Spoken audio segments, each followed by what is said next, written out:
Hello বন্ধুরা, সবাই কেমন আছেন? পিউ কুকিং প্যাশনে সকলকে স্বাগত জানিয়ে আজকে আমি আপনাদের জন্য একটা গোটা সেদ্ধর রেসিপি নিয়ে চলে এসেছি।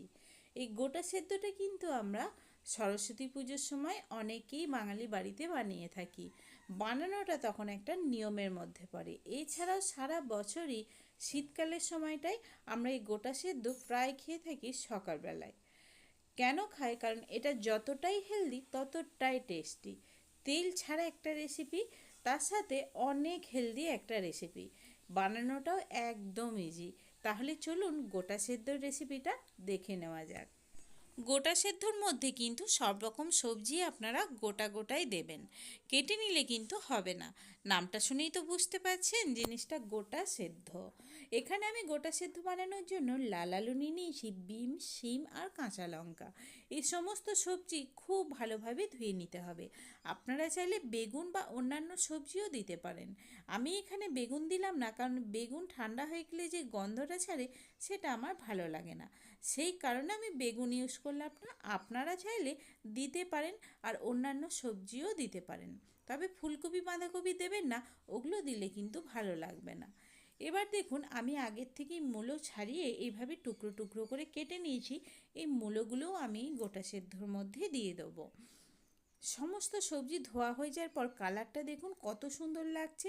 দুর্দান্ত একটা কালার এসছে কিন্তু লাল আলুগুলোর থেকে। গোটা সেদ্ধর মেন ইনগ্রিডিয়েন্টসই হলো কলাই। বরবটি কলাই আমি এখানে নিয়ে নিয়েছি। বরবটি কলাইয়ের সাথে চাইলে আপনারা মসুর কলাই, সাথে মুগ কলাইও নিতে পারেন, তবে সমস্ত কিছুই কিন্তু খোসা সমেত নিতে হবে। বরবটি কলাইটা আমি আগের দিন রাতে ভিজিয়ে রেখেছিলাম, আর সকালে উঠে দেখুন অনেকটাই নরম হয়ে গেছে।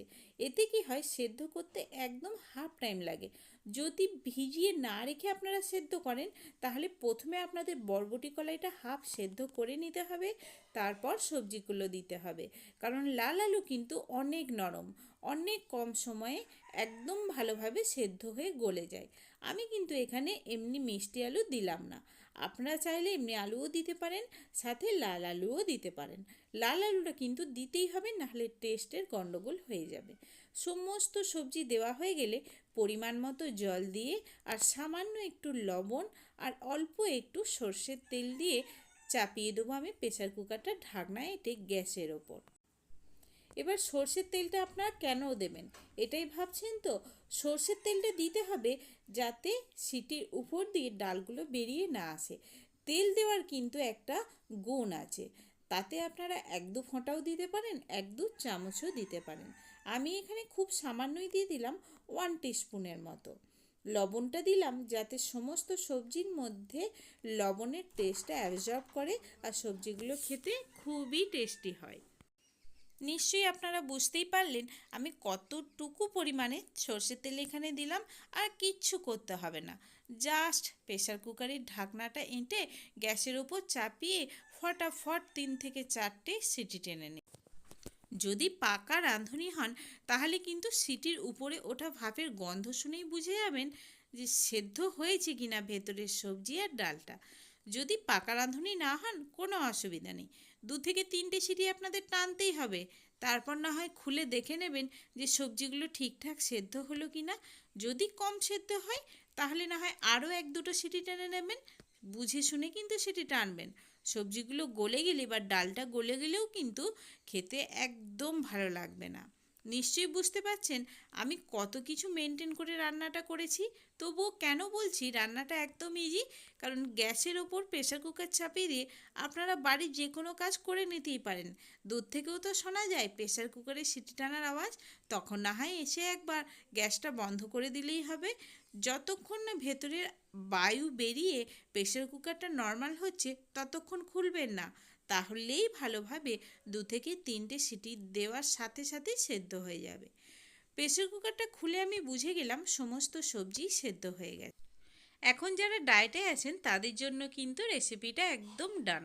কিন্তু যারা ডায়েটে নেই, যারা এমনি ভালো লাগে বলে বাড়িতে বানান গোটা সেদ্ধ, বা সরস্বতী পুজোর সময় বাড়ির নিয়ম রক্ষার জন্য বানান, তাদেরকে বলবো রেসিপিটা কিন্তু এখনও কমপ্লিট হয়নি।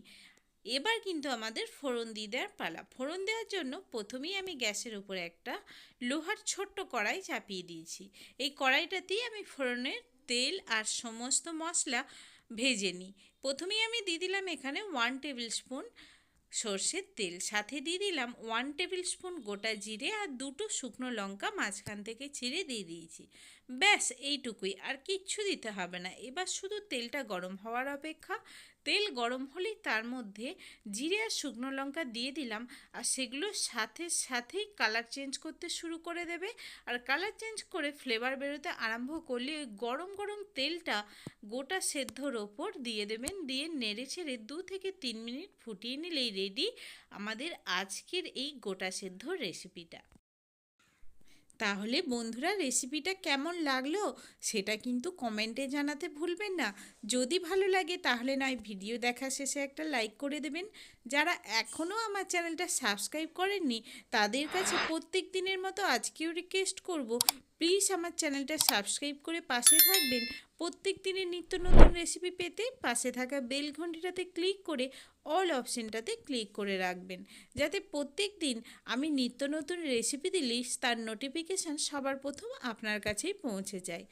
আজকের রেসিপিটা এই পর্যন্তই। দেখা হচ্ছে পরের ভিডিওতে আবার নতুন কোনো রেসিপি নিয়ে। ততক্ষণ প্রত্যেকেই সুস্থ থাকুন, ভালো থাকুন। পিউ কুকিং প্যাশনের এই ভিডিওটা প্রথম থেকে শেষ পর্যন্ত স্কিপ না করে দেখার জন্য আপনাদের সকলকে পিউয়ের তরফ থেকে অনেক অনেক ধন্যবাদ।